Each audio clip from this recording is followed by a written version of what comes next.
우리 말씀은 히브리서 7장 19절부터 28절 말씀을 율법은 아무것도 온전하게 못할지라 이에 더 좋은 생명이 생기니 이것으로 우리가 하나님께 가까이 가느니라.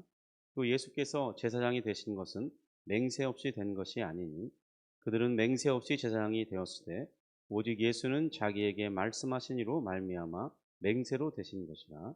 주께서 맹세하시고 뉘우치지 아니하시리니 내가 영원히 제사장이라 하셨도다.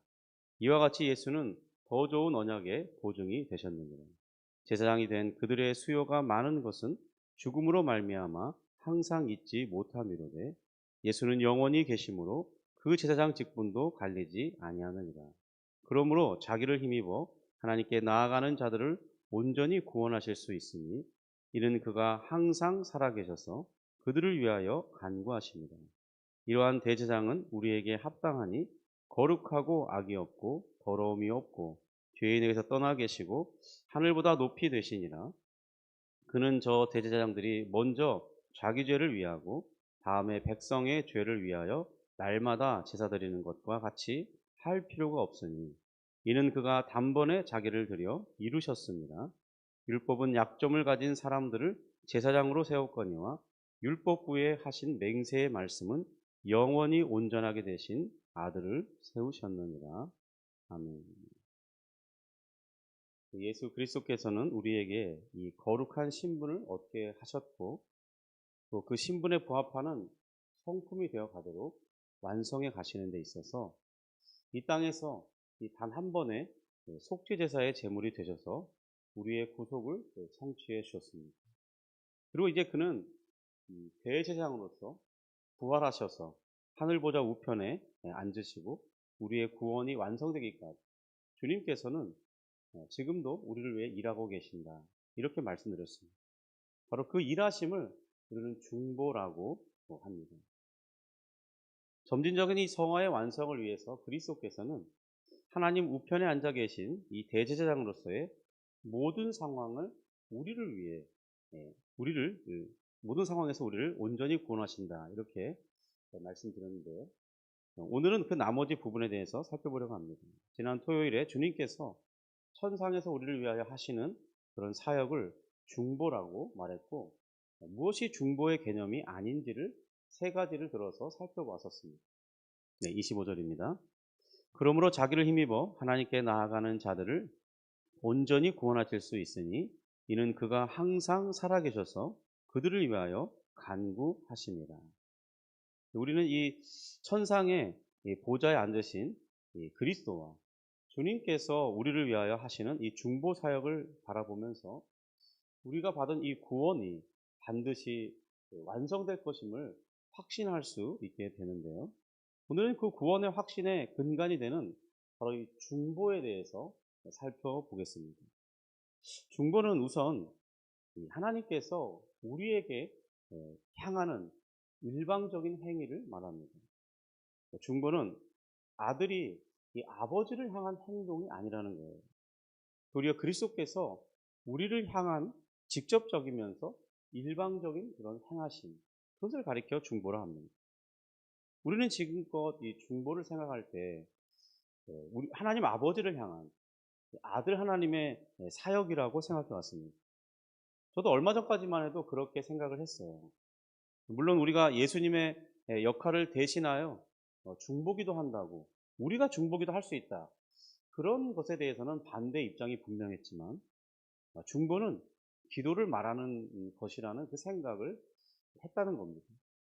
그래서 우리를 향한 주님의 사역이 아니라 바로 우리를 하나님 앞에서 우리를 받으시도록 하는 그 사역이라고 생각을 했어요. 그런데 그것이 아니라는 거죠. 저도 배우고 저의 생각을 교정했습니다. 근데 중보는 기도 사역을 말하는 게 아니라는 겁니다. 그것은 바로 주님께서 우리를 향한 천상에서의 남은 사역, 그것을 가리켜 중보라고 한다는 것이죠. 주님께서 우리를 위하여 이 천상에서 일하고 계시는 그것을 생각을 했었습니다, 이전에는. 그런데 그것을 중보라고 이해하고 있지는 못했다는 겁니다. 물론 주님께서는 지상에서 우리를 위해 속죄하실 때 그리스도는 이 사람들의 편에서 하나님을 향해 서 있는 그런 일을 하셨습니다. 여러분, 구속은 분명히 우리를 대신하는, 하나님 앞에서 우리를 대신하는 사역이 맞습니다. 그러나 이제 부활하시고 승천하신 뒤에는 더 이상 우리를 향해서 이제 아버지를 향해 일할 필요가 없게 됐다는 겁니다. 구속이 그걸 모든 것을 해결해 냈어요. 그래서 이제는 우리를 향해서 아버지와 함께 앉아 계시고요. 바로 우리를 위해서 수많은 도전, 또 우리가 가지는 죄의 유혹에서 그런 우리의 삶의 자리에서 하나님 대신 그리스도께서 친히 개입하시고 구원해 주시는 것, 바로 그런 그리스도의 사역을 중보라고 한다는 것입니다. 그럼 이 땅에 있는 주의 백성들을 위해 일하시는 그런 주님의 행동, 바로 이것은 히브리서의 이 역사적인 맥락과도 잘 부합됩니다. 당시 히브리서의 독자들은 큰 시험과 이 시련을 겪고 있었습니다. 그래서 그들은 그런 것에서 굳건히 이 믿음을 지켜야만 했고, 또 그 자리를 떠나지 말아야 했고, 또 복음의 진리에서 멀어지는 것을 경계하고 믿음 안에 머물도록 잘 인도하는 것, 또 그들 스스로도 인내해내는 것, 그것이 너무나 중요한 그런 사항이었다는 거예요. 어떤 경우에는 그들이 받을 이 고난과 박해가 너무나 무서운 나머지 그 당시엔 유대교는 핍박이 없었기 때문에 다시 유대교로 돌아가려고 하는 그런 유혹까지 받은 그런 상황이었습니다. 그러니까 배교할 수 있는 매우 강력한 유혹의 상황이 있었던 것. 바로 그러한 이유 때문에 히브리서가 기록되었는데요. 그러니까 예수님께서 단지 하늘의 이 대제사장으로만 계시는 그 사실, 그것이 이 성도들에게 그렇게 설명하기에는 주님의 사역이 좀 다 충분히 설명하지 못한다는 거예요. 성도들이 위로가 안 되는 거죠. 우리 주님께서 하늘 보좌에 앉아 계십니다. 그것만으로는 이 성도들이 힘이 되지 않았다는 거예요. 뭔가 더 적극적인 하나님의 개입과 도우심이 절실한 상황이었거든요. 여러분, 우리는 어떻습니까? 우리의 삶을 살아가는 순간순간 우리도 하나님의 이 적극적인 개입과 도우심을 필요로 하고 있지 않습니까? 여러분, 하나님 도우심 없이 살아갈 수 있는 성도가 과연 이 땅에서 몇 명이나 될까요? 사실 주의 도우심이 없이 믿음을 지키며 이 땅을 살아갈 수 있는 성도는 아무도 없습니다. 만약 그런 도우심이 없이 나는 스스로 살아갈 수 있다, 그렇게 생각하고 그렇게 실제로 산다면 어쩌면 그분은 신자가 아닐 수도 있어요. 여러분, 예수님을 믿는 사람이 어떻게 예수님을 의지하지 않으며 살아갈 수 있겠냐는 거예요. 그분의 실제적인 도우심을 바라며 살 수밖에 없죠. 왜냐하면 우리는 연약하니까. 우리의 환경이 그렇게 만만하지 않으니까요. 히브리서에서 특별히 하늘 보좌에서 이 좌정하시고 바로 그리스도의 중보가 요구되는 이 역사적인 맥락이 바로 이런 히브리서의 배경에서도 설명되고 있다는 거예요. 그런 상황 안에서 인식되는 건 뭐냐면 바로 이 히브리서의 저자인 목회자로서 정말 주님께서 여러분들을 친히 도우실 것입니다. 지금도 돕고 계십니다. 그런 말씀을 쓰게 된 동기로 작용했다는 겁니다. 이런 점을 생각할 때 우리 주님께서는 대제사장으로서만 그 자체로만 계시는 것이 아니라 바로 우리를 위해 일해 주시는 그런 주님의 사역을 기록하게 됐다는 거예요. 우리 25절을 보면 우리가 예수를 힘입어 하나님께 나아가는 자들을 주님께서는 온전히 구원하실 수 있다, 그렇게 말했죠. 우리가 예수를 힘입어 나아갈 때 주님은 온전히 구원하실 수 있다. 그리고 그리스도께서는 그런 그리스도는 항상 살아계셔서 그 자리가 바뀌지 않는다는 거예요. 그리고 그들을 위해서 지금 중보하고 계시다고 말한 것입니다. 이 원문을 보면요, 항상 우리를 구원하신다, 이렇게 매우 적극적으로 표현하고 있다는 사실입니다. 이 구원하신다라는 이 동사를 현재형으로 쓰고 있어요. 여러분, 이렇게 기록한 것은 이 그리스도의 이 구원하심이 지금도 이루어지고 있다, 너희들의 현재적인 경험이 가능하다, 이렇게 강조하고 있는 표현이라는 것입니다. 성도 여러분, 우리의 구원은 이 과거의 경험으로만 근거해서 주어지는 것이 아닙니다.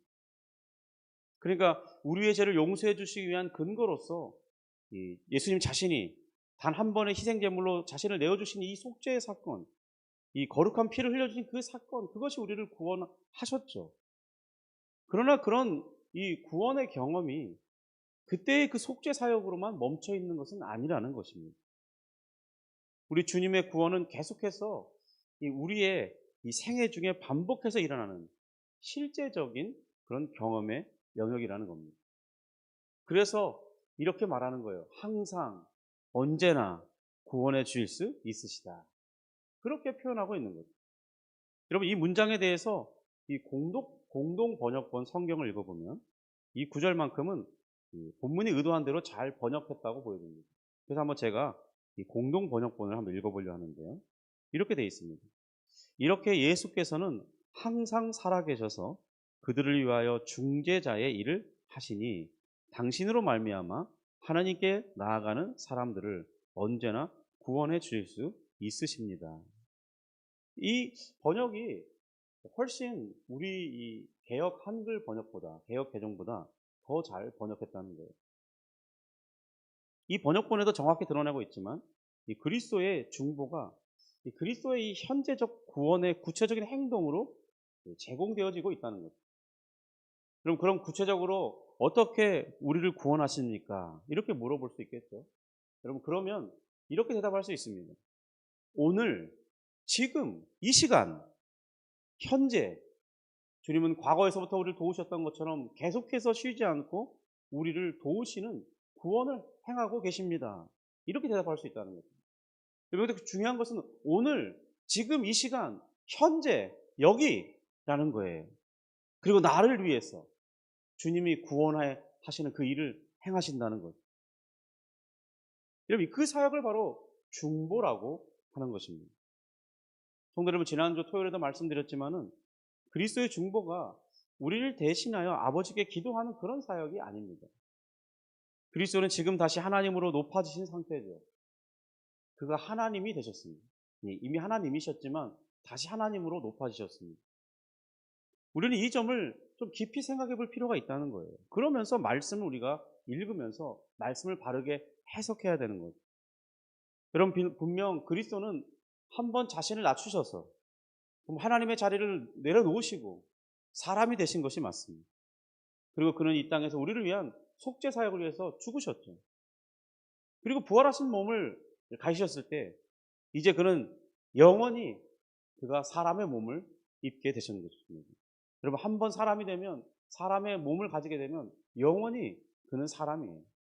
그러나 동시에 이제 그는 부활하심으로써 하늘에 오르시고 그 영광을 회복하셨죠.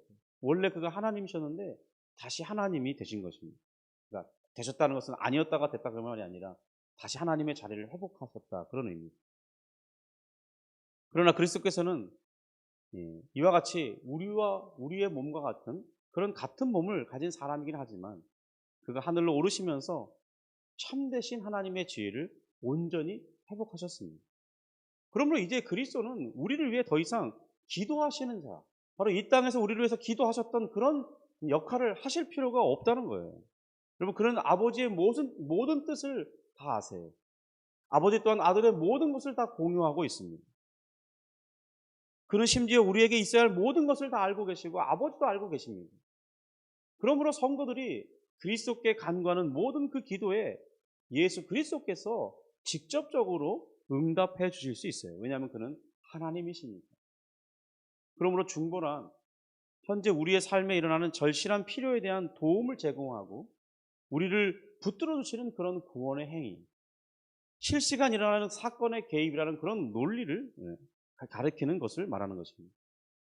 그런 점에서 그리스도의 이 중보는 구속받은 신자들의 이 안전 그리고 완전한 성화를 위한 적극적인 하나님으로서의 개입하는 행위라고 할 수 있는 거죠. 여러분, 25절에 항상 살아계셔서 이렇게 말합니다. 이 말의 의미를 해석한다면 구속받은 신자들의 유익을 위해서 효과적으로 일할 수 있는 그리스도의 능력이 무한하시다, 그런 의미라는 겁니다. 여러분, 정말 그리스도의 능력이 무한해요. 그런 하나님이시거든요. 그런 의미를 지금 내게 적용해 보라는 겁니다. 그럼 어떻게 적용할 수 있겠습니까? 두려워하지 마라. 염려하지 마라. 내가 너를 도우리. 오늘 우리가 보는 이 복음성의 가사처럼 내가 너를 도울 것이다. 네가 실패했느냐? 낙담하지 마라. 너는 망한 것이 아니다. 내가 너를 다시 일으켜 세울 것이다. 여러분, 그것이 바로 그리스도의 중보 사역을 잘 말하고 있다는 겁니다. 여러분, 우리가 힘들고 어렵습니까? 위로자로 계시는 그 사역이 그리스도의 중보 사역이에요. 여러분에게 무엇인가 필요한, 간절히 필요한, 구원받아야 할 어떤 환경적인 요소에 얽매여 있습니까? 그것을 여러분들을 풀어놓아 자유케 하는 것, 그 문제를 벗어나게 하는 그 실제적인 도움, 그것이 그리스도의 중보 사역이라는 거예요. 그럼으로써 우리의 구원을 이루어 가시는 거죠. 우리로 더욱 그리스도를 의지하고 그리스도를 바라보게 하시는 그 사역, 그것이 중보라는 것이죠. 그리스도께서는 현세 구속받은 우리들의 이 완전한 성화, 우리의 신분에 걸맞는 인격과 성품의 이 완전한 이 변화, 그 성화를 위해서도 계속적으로 이 구원 사역을 하고 계심을 그러므로 우리가 알 수 있습니다.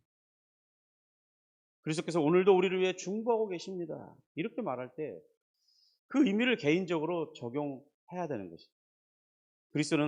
그리스도께서는 오늘도 내 삶의 현장에 직접 참여하시면서 나의 구원을 이루어가고 계신 거죠. 여러분, 구원이 그러니까 저 먼 나라 이야기, 예수 믿고 천당 가는 단순한 그런 논리에 머물 수 없어요.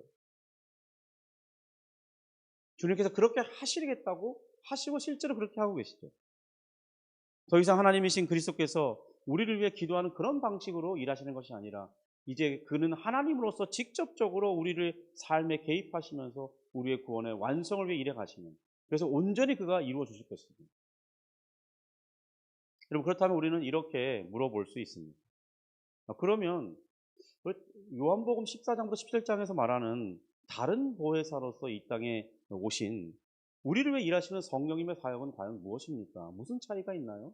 예수님의 중보 사역과 성령님이 이 땅 가서 오신 그 일은 어떤 점에서 다릅니까? 여러분, 근데 사실은 그것이 바로 그리스도의 중보 사역의 실제적인 성취라는 것입니다. 그리스도께서는 우리 삶에 개입하실 때는 예수님께서 직접 다시 이 땅에 마치 성육신 하실 때처럼, 초림하실 때처럼 그렇게 이 땅에 오셔서 우리를 위해 일해 주시는 게 아닙니다. 주님이 이 땅에서 몸으로 이렇게 왔다 갔다 하시면서 그 사람들 한 사람 한 사람 만지시면서 그들을 만나시고 치료하시고 구원하시는 그런 식으로 일해 주지 않는다는 거예요. 여러분, 그런 일은 어떻게 이제 하시냐? 바로 다른 보혜사로 오신 성령을 통해서 그런 모든 필요들을 주님이, 성령께서 행하신다는 거예요. 그래서 우리는 성령님을 가리켜 이 신약을 읽어보면 예수의 영, 그리스도의 영 이렇게 불렀습니다. 그러니까 성령님을 그렇게 부르는 것은 마치 우리의 영혼을 영혼이라고, 나의 영혼이라고 부르는 것처럼 예수님이, 성령님이 예수님의 영혼이다, 예수님의 영혼이다 이런 개념의 칭호가 아니에요. 그런 뜻이 아니라 성령 하나님은 언제나 예수님의 그런 모든 지상사역의 구원 행위를 실제로 우리에게 가져다 주시는, 그리고 우리가 이 땅 가운데서 필요한 모든 것들을 성령 하나님께서 실제로 이루어주시는 그런 예수님의 사역을 대신하시는 그런 자로서 바로 예수 그리스도의, 예수의 영, 그리스도의 영 이렇게 부른다는 것이죠. 그러니까 예수님은 이 땅에 성령님을 보내주셔서 예수님 자신의 이 구원 사역을 대신해서 이 땅에서 계속적으로 이루어가시는 그 일을 하고 계신다는 거예요. 그러한 내용이 바로 요한복음에 잘 나오고 있습니다. 예수님은 지금 그의 부활하신 육체를 가지고 계시기 때문에 천상에 계세요. 그가 다시 재림하시기 전까지는 그의 보좌에서 내려오지 않으실 것입니다. 그는 지금 하나님으로서 이 권위적으로 명령하고 승리하고 통치하는 분으로 지금 거하고 계십니다. 그 사역을 천상에서 하고 계실 때 바로 그런 그리스도의 사역을 대신 이 땅에서 실현하시는 분이 누구냐? 바로 성령 하나님이시라는 거예요. 여러분, 그래서 성령님은 언제나 우리 가운데 거하십니다. 영원히 떠나지 아니하시고 우리와 함께 하시는 방식으로 그가 일하고 계세요. 여러분, 그러므로 우리가 예수 그리스도를 믿을 때 성령님이 나를 떠나실 것이라는 생각은 하지 않아도 돼요. 그리고 그 성령님께서 우리의 믿음을 보존해 주세요. 여러분의 그래서 믿음이 확인된다면 여러분은 성령님의 어떤 임재하심과 인도하심을 받고 있는 증거예요. 다른 그 어떤 증거보다 강력한 증거가 내가 믿음을 가지고 있느냐로 우리 자신을 바라보면 되는 것입니다.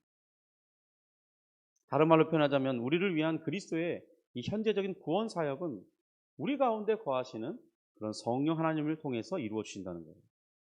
성령님의 일하심은 아버지 하나님의 예정을 따라서 그리스도께 주신 그런 이들을 위해서 오늘 필요한 모든 것들을 그가 친히 행하시는데, 바로 성령 하나님의 일하심은 언제나 아들의 뜻을 따라 하시는 거죠.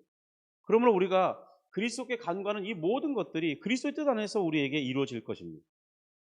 성도 여러분, 그러므로 오늘도 이렇게 삼위일체 하나님께서 우리를 구원하시고 완전하게 하시려는 그 뜻의 성취를 위해서 삼위일체 하나님 각각 자신이 맡은 역할을 충성되게 일하고 계세요. 그래서 여러분, 우리의 구원이 이루어져 가고 있습니다. 바로 이러한 원리 속에서 이러한 진리를 알게 됨으로써 우리는 우리의 구원의 완성을 볼 것임을 확신할 수 있게 되는 것입니다. 그럼 우리 구원의 확신이니까 우리에게 있는 게 아닙니다. 바로 하나님의 그분과 그리고 그분의 일하심의 신실하심 속에서 확신할 수 있게 되는 거죠. 성도 여러분, 그러므로 오늘 본문 25절이 우리에게 무엇을 전달하려고 하는지 그 의미가 분명하게 드러납니다. 우리의 주님이신 예수 그리스도께서는 지금부터 영원까지 우리의 이 모든 필요라고, 여러분, 제가 모든 필요라고 했습니다. 우리가 살아가는 모든 삶의 필요에 대해서 능히 응답하시고, 그리고 우리가 이 땅에 당하는 모든 다양한 유혹과 시험에서도 성령 하나님을 통해서 능히 우리를 구원해 주실 것입니다.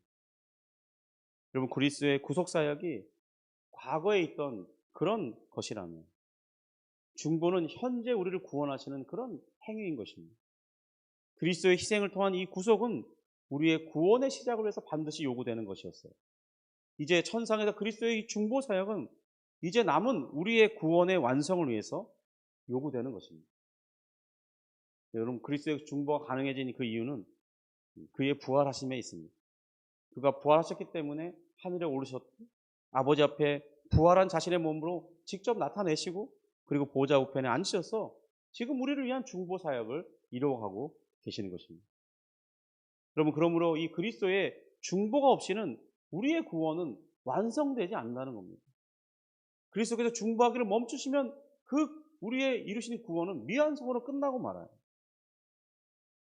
여러분, 예수님의 이 구속, 곧 제사함을 위해서 제사함을 위한 일로만 우리의 구원이 완성되지 않는다는 것입니다. 여러분, 그러니까 우리의 죄사함을 위한 예수 그리스도를 믿는 것 너무나 중요해요. 그런데 예수님은 그것만을 위해서 일하시는 분이 아니에요. 이제 남은 것을 위해서도 일하신다는 거예요. 그래서 그 남은 사역을 위해서 성령님을 보내주신 것이고, 또 성령님은 친히 우리를 위해서 도와주심으로써 우리의 구원을 완성하도록 이끌어 가신다는 것입니다. 성도 여러분, 구약에는 이 굳게 닫혔던 휘장이 있죠. 그런데 예수님이 바로 그 휘장을 위로부터 아래로 찢으시면서 우리에게 언제나 활짝 열린 새롭고 살 길을 마련해 주셨다는 것을 기억하시기 바랍니다. 여러분, 그래서 우리는 어느 때, 어느 장소, 어디에서도 하나님 앞에 담대히 나아갈 수 있게 되었습니다. 여러분, 그러므로 우리가 서 있는 그 자리가 기도의 자리예요. 하나님을 만나는 장소가 될 수 있습니다. 믿음으로 우리는 천상으로 끌어올려가서 하나님과 교제하는 그런 놀라운 사건이 날마다 순간순간마다 가능하다는 거예요. 어려운 게 아닙니다. 여러분, 눈을 꼭 감아야만 기도가 아니에요. 일을 하는 중에 마음속으로 주님, 오늘 이 일이 잘 이루어지기 원합니다. 실수 없게 원합니다. 사고 나지 않게 원합니다. 안전하게 붙들어 주옵소서. 일을 잘 할 수 있도록 이 일을 맞춰야 되는데 오늘 꼭 맞춰야 되는데 이 맞춰지도록 인도해 주십시오. 그 기도 자체가 바로 주님과 교제하는 것이고, 또 주님께서는 친히 그 기도를 들으시고 응답해 주실 것이라는 거죠. 여러분, 우리 구원에는 이렇게 구속, 중보라는 이 두 기둥이 있다는 사실을 기억하기 바랍니다. 여러분, 속죄가 없는 중보는 없습니다. 중보 없는 속죄는 우리에게 무익합니다. 중보 사역이 있기 때문에 바로 우리를 위해서 구원의 열매가 맺어지는 것입니다. 여러분, 그 사역이 완성되는 그날 우리는 드디어 주님께서 그렇게 고대하는 하나님의 아들의 형상으로 우리가 완전히 변화될 것입니다. 그리고 그 영광에 이르게 될 것입니다. 그리스도의 중보 사역에 대한 이런 새로운 인식과 그 중요함을 바르게 알게 되기를 주님의 이름으로 축복합니다. 여러분, 우리의 구원에 대한 확신, 곧 내가 장차 받을 이 영광에 이르게 될 것이라는 이 확신은 바로 하늘 보좌 우편에 앉아 계시는 그리스도를 바라보고 앙망함으로써 주어지는 것입니다. 여러분, 우리가 힘들고 어려울 때 신자는 고개를 땅으로 떨고서는 안 됩니다. 그리고 한숨 쉬는 자로 머물러 있어서는 안 돼요. 잠깐은 그럴 수 있죠. 힘드니까. 여러분, 그런데 우리는 반드시 고개를 하늘로 들어야 됩니다. 하늘을 들면서 믿음으로 그리스도를 바라보는 그런 사람이 되어야 해요. 왜냐하면 우리를 향한 새롭고 살 길이 언제나 열려 있기 때문에. 여러분, 우리를 위한 그리스도의 중보 사역은 중단되지 않습니다. 여러분, 이제 그래서 우리 사도신경의 제2양 그 외아들 우리 주 예수 그리스도를 믿사오니 이렇게 고백할 때 바로 이 예수의 이름, 예수 이름 안에 있는 그 내용이 무엇인지를 이제 살펴보게 되었습니다. 바로 예수님을 그 이름의 뜻이 우리를 구원하시는 자라고 불릴 때 이러한 다양한 의미가 있다는 것을 살펴보게 되었습니다.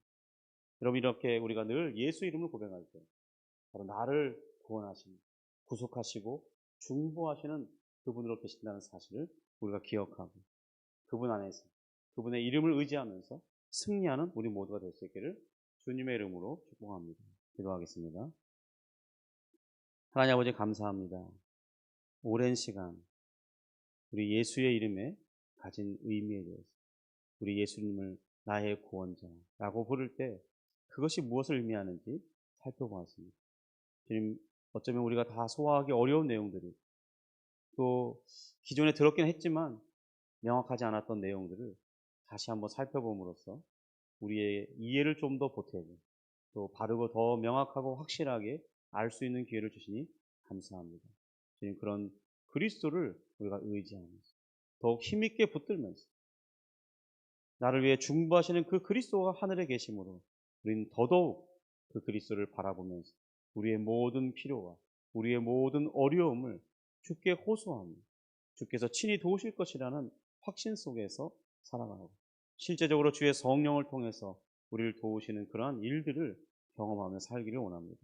주여, 그러므로 우리의 간구하는 소리에 응답하실 주님을 기대합니다. 역사하여 주시고 인도하여 주옵소서. 주님, 오늘 이 아침에 기도할 때 주의 성령으로 함께 하시고 충만케 하시고 주의 인도하심 가운데 기쁨과 감사함으로 주님을 깊이 사랑하는 중에 기도할 수 있게 하여 주옵소서. 예수님의 이름으로 기도합니다. 아멘.